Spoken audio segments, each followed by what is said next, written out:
Assalamualaikum warahmatullahi wabarakatuh. Saya akan menceritakan seorang tokoh pahlawan dari daerah Jawa Barat, lebih tepatnya dari daerah Subang, yang bernama Nyai Subang Larang. Pada bulan Mei tahun 2011, hutan jati di daerah Nagerang, Kecamatan Binong, tiba-tiba ramai dikunjungi banyak orang, termasuk sejarawan dan budayawan Jawa Barat. Pasalnya, di tempat ini ditemukan berbagai benda peninggalan bersejarah yang diduga milik Nyai Subang Larang. Benda-benda peninggalan bersejarah itu ditemukan di daerah hutan jati yang disebut sebagai Muara Jati dan di Teluk Agung yang dikenal dengan sebutan Astana Panjang. Tak ada seorang pun yang tahu sejarah daerah itu disebut Astana Panjang.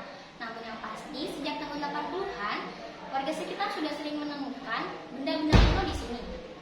Penetapan lokasi tersebut sebagai situs peninggalan Nyai Subang Larang yang didasarkan pada hasil penelusuran Abah Dasyat Arifin, seorang sejarawan dari Bogor yang sudah berpuluhan tahun mencari jejak makam Nyai Subang Larang. Berbagai peninggalan yang ditemukan dan kesamaan nama-nama tempat dengan latar belakang kehidupan Nyai Subang Larang pada zaman dulu semakin menguatkan tempat ini adalah saksi sejarah perjalanan hidup istri dari Prabu Siliwangi itu. Selain dari itu, di daerah Cipunagara juga terdapat makam Eyang Gelok yang diyakini sebagai pengiring Nyai Subang Larang pada semasa hidupnya. Sekitar tahun 1415, datanglah rombongan armada Cina dari daerah armada Cina yang dipimpin oleh Laksamana Zenghe yang beragama Islam di Muara Jati. Di saat inilah Islam mulai dikenal di sana.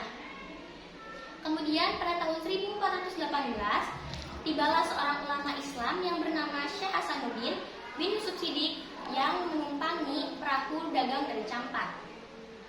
Di saat itulah Syekh Hasanuddin dan Ki Gedeng Tapa mulai akrab. Dan di saat itu juga Ki Gedeng Tapa mulai memeluk agama Islam.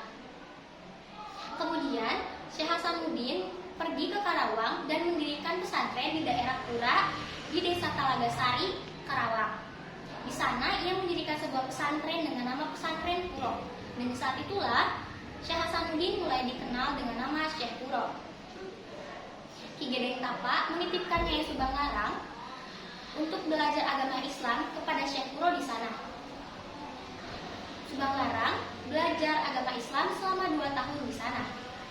Kemudian pada tahun 1420, Nyai Subang Larang kembali pulang ke Muara Jati. Sekitar tahun 1420-an, Nyai Subang Larang ternyata ayahnya menyelenggarakan sebuah sayembara tarung satria yang dimana seorang pemenangnya berhak memperi istri Nyai Subang Larang. Dalam sayembara itu, Pamanah Rasa tampil sebagai seorang pemenang dan ia berhak memperi istri Nyai Subang Larang. Konon katanya, saingan terberat Pamanah Rasa adalah Amuk Marugul, putra dari Prabu Susu Tunggal yang ternyata masih ada hubungan saudara dengan dirinya. Sekitar tahun 1441, Nyai Subang Larang wafat di Keraton Pakuan. Ia kemudian dimakamkan di Muara Jati oleh abdi dalamnya. Seorang abdi dalamnya yang dikenal dengan nama Eyang Gelok yang dimakamkan di Cipunagara. Selain itu, Subang Larang memiliki tiga orang anak yang bernama Wala Sungsang, Lara Santang, dan Raja Sangara yang lebih dikenal dengan nama Kian Santang. Setelah peninggalan Nyai Subang Larang, anak-anaknya itu pergi keluar keraton dan mulai menyebarkan agama Islam di sana. Pesan yang bisa dapat kita ambil dalam cerita tersebut adalah kesabaran yang luas akan memberikan hasil yang cukup puas. Ketangguhan dan keberanian bukan terdapat dalam sebuah diri seorang laki-laki, namun seorang perempuan juga harus memilikinya. Nyai Subang Larang membuktikan bahwa perempuan juga dapat berperan penting dalam sejarahnya. Sekian dari saya. Wassalamualaikum warahmatullahi wabarakatuh.